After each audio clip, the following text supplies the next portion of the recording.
সময় দিকে আমাদের যে কোরআন হাদিসের মানে পেশ করে শোনালেন, আল্লাহ পাক যেন আমাদের সকলকে তার পবিত্র হক আদায় করে আমল করার তৌফিক দান করুন। আমিন। সম্মানিত অতিথির উদ্দেশ্যে আজ আমাদের দিন ভাগের কিছু প্রশ্ন। মারিফাতের কিছু লোক গান বাজনা করা জায়েজ মনে করে গান বাজনা করে, শরীয়তে এখন যুক্তি আছে কি? নাউযুবিল্লাহি মিন যালিক। শরীয়ত চলে কোরআন এবং সহিহ হাদিস দিয়ে। মারিফাত মানে গোপন রহস্য। মারিফতি মানে গোপন রহস্য, মানে কোরআন মাজিদ হলো 90 পারা, 30 পারা জাহিরি আর 60 পারা বাতিনি, মানে জেনা জায়েজ। তার মানে অপকর্ম জেনা জায়েজ। প্রত্যেকটা না জায়েজ হারাম কাজ জায়েজ করে নেওয়ার জন্য মারিফতিদের উৎপত্তি। একেবারে হারাম। আর গান বাজনা তো টোটালি হারাম। কিভাবে গান বাজনা চলতে পারে? এরকম মারিফতি তরিকাপন্থী কোন লোক দেখা দিলে আপনারা তার কঠোর হাতে দমন করবেন যে কোনো মূল্যে। পাপ চালু করার দুনিয়াতে বড় বড় মাধ্যমের একটি বড় মাধ্যম হচ্ছে মারিফতি তরিকা। জেনা চালু করার এগুলো হলো মাধ্যম। ইসলাম চলে কোরআন এবং সহিহ হাদিস দিয়ে নগদ। ওখানে বাকি বা পরিকল্পনার কোনো সুযোগ নেই। তারপরে নামাজে রুকুতে যাওয়ার সময় হাত উঠানো ঠিক কিনা, এর সম্বন্ধে কিছু বলবেন কি? রুকুতে যাওয়ার সময় হাত উঠাতে হবে, রুকু থেকে উঠে হাত উঠাতে হবে, তৃতীয় রাকাতে হাত উঠাতে হবে, একাধিক সহিহ হাদিস। সেই যুগ আর নেই যে যুগে মাওলানা সাহেব কি যে বক্তব্য দিলেন, চোখে ধুলা ছিটিয়ে চলে গেলেন। এই যুগ নেই। কালকে ঢাকা বাংলা বাজারে গিয়ে বাংলা বুখারী, বাংলা মুসলিম, বাংলা আবু দাউদ, নাসাই, তিরমিজি, ইবনে মাজাহ, বাংলা মেশকাত কিনে নিয়ে এসে সলাতের অধ্যায় নিজে পড়ুন, যেখানে হাত তোলার কথা আছে। রূপক কথা বুজুর্গানে দিনের দহে দিয়ে ধর্ম মানার চেষ্টা করিয়েন না। ভুল হাদিস, ভুল কথা, একাধিক সহিহ হাদিস। হাত উঠাতে হবে, এটাই চূড়ান্ত। জি। নামাজে নারী পুরুষ একইভাবে সালাত আদায় করতে হবে, হাত বাঁধতে হবে। নামাজে নারী পুরুষের সালাতে কোনো পার্থক্য আছে কি? জি না, নামাজে নারী পুরুষের সালাতে কোনো পার্থক্য নেই।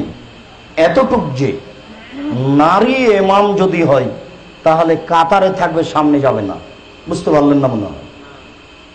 নারী ইমাম যদি হয় আর সালাতে যদি ভুল হয়ে যায় তাহলে বাম হাতের পিঠের উপরে ডান হাতের তালু দিয়ে এইভাবে মারবে, দিয়ে ইমামকে বলবে যে ভুলটা ঠিক করো।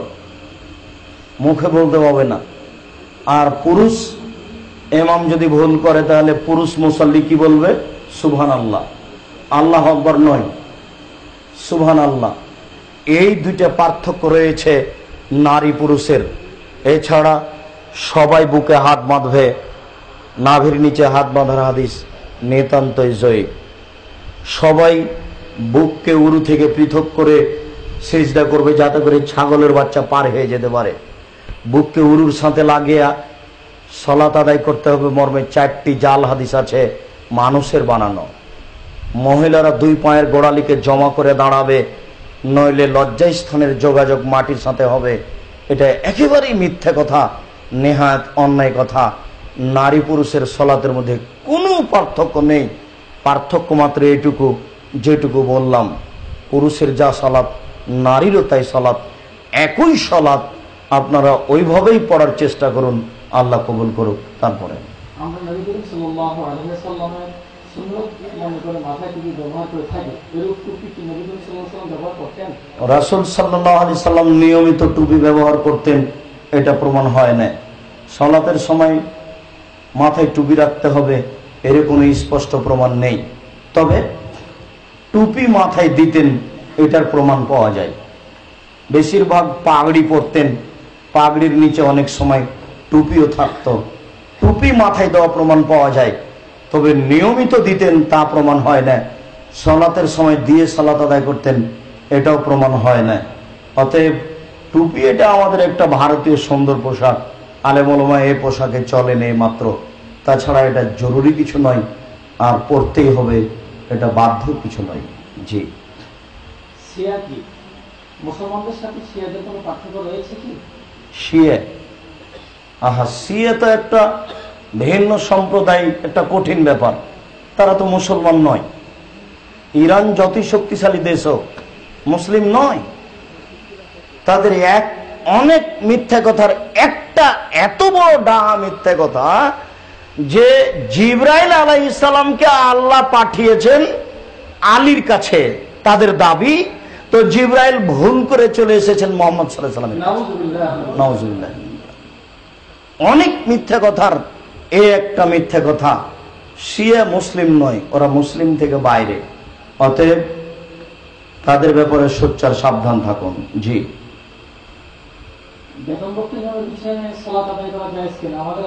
বেতনভুক্ত ইমামের পিছনে, জি,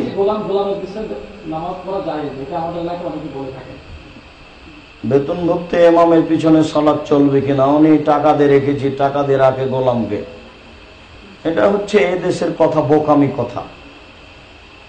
ইমাম টাকা দিয়ে রাখবেন না, তাহলে ইমাম মাঠে মাঠে কাজ করে বেড়াবে, তো আপনার ইমামতি করবে কি করে? সারাদিন দিন মজুরি করবে আর আপনার ইমামতি করবে এখানে? একাধিক সহিহ হাদিস ইমামকে ভাতা দিতে হবে, এবং ওই গ্রামে সবচেয়ে দু একটা পরিবার যে ভালো খায় ওই মানের খাওয়া খরচ দিতে হবে ইমামকে, তাকে এইভাবে মূল্যায়ন করতে হবে। খলিফা আবু বকর সিদ্দিক রাদিয়াল্লাহু তাআলা যখন খলিফা হলেন, তখন কাপড়ের ব্যাগটা বোকচাটা নিয়ে বাজারে যাচ্ছেন। তো জনগণ বলেন, কোথায় যাচ্ছেন? রুজি উপার্জন করতে হবে ছেলে মেয়ের। না, আমরা ভাতার ব্যবস্থা করব, আপনি 10-এর কাজ করেন। বুখারী মুসলিম। ইমাম সাহেব 10-এর কাজ করছেন, ভাতা 10কে করতে হবে, এটাই ঠিক। রাসূল সাল্লাল্লাহু আলাইহি ওয়াসাল্লাম বলেছেন, আমি যখন কোনো কর্মচারী নিয়োগ করি আর বেতনভুক্ত নিয়োগ করি, বেতন ছাড়া যদি ও কিছু নিয়ে নেয় তাহলে সেটা আত্মসাৎ, সেটার নাম ঘুষ, সেটার নাম আত্মসাৎ। যত চাকরিজীবী মানুষ আছে সরকারের পক্ষ থেকে টাকা পায়, তারা যদি আবার টাকা নেয় জনগণের কাজ করতে, এটার নাম কালো টাকা, এটার নাম কালো টাকা। এই টাকা দিয়ে কুরবানি কিনে জনগণে দেখিয়ে কোনো লাভ নেই। আমার আব্বা বলছে যে বদর আমাদের গ্রাম্য চাচাতো ভাই, চিটাগাঙে থাকে, তার সিগনেচারে পানি জাহাজ থেকে মাল নামে। তো পানি জাহাজ চিটাগাঙে এসে নেমেছে, তখন কুরবানির ছুটি চলে যাবে অফিস বন্ধ করে।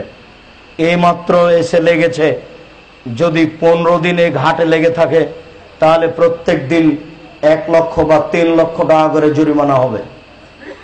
কথা বুঝতে পারেননি? তাহলে 15 দিন যদি থাকে তাহলে যা মাল আছে তার অনেক অংশে লস আসবে। তো এখন উনি বলছেন, না আমি সিগনেচার করব না।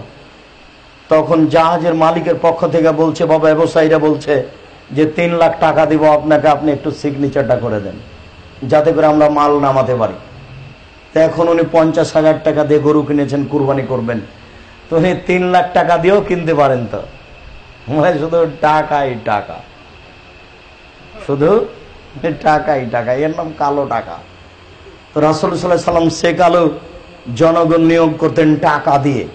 তিনি বলেছেন, কেউ যদি আত্মসাৎ করে বা মানুষের কাছে কিছু নেই, সেটা হবে আত্মসাৎ, সেটা হবে ঘুষ। সাবধান, রাসূল টাকা দিয়ে মানুষ নিয়োগ করতেন, এমন টাকা দিয়েই নিয়োগ করতে হবে এবং তাকে সম্মান করতে হবে, নইলে আপনার ইসলাম এইভাবেই ক্ষতিগ্রস্ত হয়ে যাবে।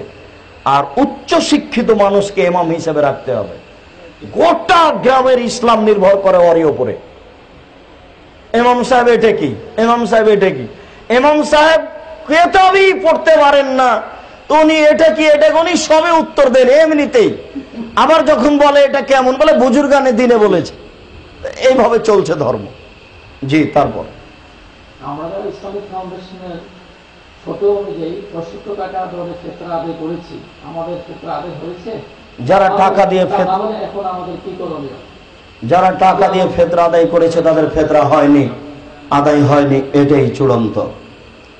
যারা টাকা দিয়ে ফেতরা আদায় করেছে তাদের ফেতরা আদায় হয়নি, এটাই চূড়ান্ত। যারা টাকা দিয়ে ফেতরা আদায় করেছে তাদের ফেতরা আদায় হয়নি, এটাই চূড়ান্ত। কর্মের জন্য কি করব? তওবা করতে হবে, ভুল হয়ে গেছে, মাফ করো আল্লাহ, পরবর্তীতে আর এই কাজ করবেন না। যদি ইমাম সাহেব পিড়াপিড়ি করে তাহলে আপনি অন্তত একটু বলবেন যে শস্য দেওয়া জায়েজ কিনা এটা বলেন। তখন কি বলে যে না শস্য দেওয়াই না যায়, তাই বলে নাকি? জি আমাদের দেশের যে প্রধান খাদ্য চাল, জি আমাদের প্রধান খাদ্য চাউল, গম, এগুলো দিবেন, এরপরে আমরা রুটি বানিয়ে দিয়েন না, মানুষ নিন্দা করবে। যিনি টাকা নির্ধারণ করলেন, যত লোক ক্ষতিগ্রস্ত, সমস্ত লোক যত পাপ করেছে উনি একাই তত পাপ করেছেন। আমরাও মানুষ,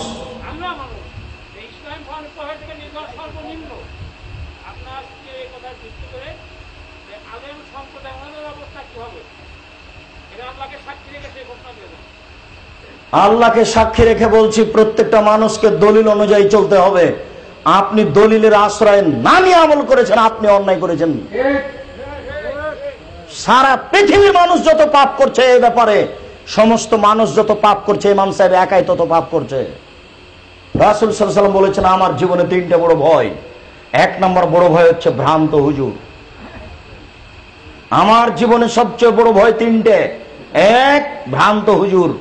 দুই, আমার উম্মত মূর্তি পূজা করবে, বাড়িতে ছবি মূর্তি ঝুলাবে। তিন, আমার উম্মত হিন্দুদের সাথে মিশে যাবে, গান বাজনা করবে। তিনি তিনটা আশঙ্কা পোষণ করেছেন। তার এক নম্বরে হচ্ছে ভ্রান্ত হুজুর। উনি ভ্রান্ত হুজুর, সমস্ত লোকের পাপ উনি বহন করবেন। তবে আপনিও দায়ী। আপনি মাছ দিয়ে ভাত খেলে কাঁটা ফেলে খান, কাঁটা সহ তো খান না। জিজ্ঞাসা করে আগে আমল করবেন। প্রয়োজনে 10 জন আলেমকে জিজ্ঞাসা করবেন। সেই দিন একজন সাহাবী 5 জন সাহাবীকে ফতোয়া জিজ্ঞাসা করতেন।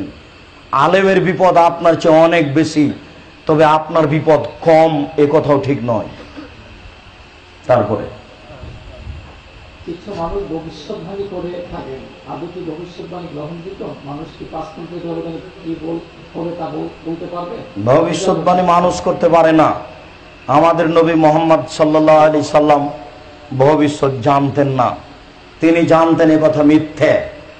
তার অনেক প্রমাণের একটু আমাদের নবী মোহাম্মদ সাল্লাল্লাহু আলাইহি সাল্লাম মদিনায় গিয়ে দেখলেন লোকেরা পুরুষ খেজুরের ওই ছড়াগুলো কেটে মাদি খেজুরের গাছে লাগিয়ে দেন। তো আল্লাহ রাসূল বললেন তোমরা এটা কেন করছো? বলে আল্লাহ রাসূল এতে খেজুর বেশি হয়, না করা লাগবে না, অনেক খেজুর কমে গেল। তখন আল্লাহ রাসূল বলেন দেখো আমি দুনিয়া জানি না, দিন জানি। দিন যেটা বলছি সেটা গ্রহণ করবে, দুনিয়ার ব্যাপারে তোমরা চিন্তা ভাবনা। দেখেন ভবিষ্যৎ জানতেন না, বললেন এক হয়ে গেল আরেক। পৃথিবীর কোন মানুষ ভবিষ্যৎ জানে না। যারা ভবিষ্যৎ দাবি করে জানি তারা মুশরিক ও মুসলমান নয়। জি তারপরে আমরা দীর্ঘদিন যাবত যে ভুল ফতোয়া ইবাদত করে আসছি, এতে দায়ী ফতোয়াবাদীরা নাকি ইবাদতকারীরা? আর এই ভুলের শাস্তি বা কি? এটার উত্তর হয়ে গেছে। যারা আমরা ভুল ফতোয়ার প্রতি আমল করছি তার ফল কি হবে তার উত্তর হয়ে গেছে। তারপরে আজানের পরে সমস্ত কাজকর্ম হারাম, কিন্তু আমার বাবা মা মামা জমিতে ধান বা শস্য কাটতে, ইহা তো বা বাড়িতে বা ধান শুকাতে, সেই শস্য খাওয়া কি হারাম? আজান হয়ে গেলে সব কাজ হারাম এই কথাই ঠিক নয়। আজান হয়ে গেলে তাড়াতাড়ি মসজিদে যেতে হবে, এটা জরুরি। যে যত অলসতা করবে তার ঈমান তত কম, তার নেকি তত কম। যে যত তেজি হবে ঈমানে সে তো তত তাড়াতাড়ি যাবে। তোমার দাদা মাঠে যে বসে থাকে, তোমার দাদার ঈমান কম। ঈমান কমতে কমতে এক পর্যায়ে হয়তো বা চলে যাবে গাড্ডাতে, চলে আসতে বলো আগে। আজানের পরে কোনো কাজ করলে হারাম এ কথা ঠিক নয়। আজানের পরে তাড়াতাড়ি আসতে পারে যারা, তাদের ঈমান বেশি। যারা আসতে কম পারে তাদের ঈমান কম। আপনারা ঈমান তাজা করেন, নইলে পরকাল হারাবে। তারপরে শুকরিয়া, জাযাকুমুল্লাহ খায়র। আমাদের অনেক পথ আছে, না তোমরা আর জিজ্ঞাসা করিও না।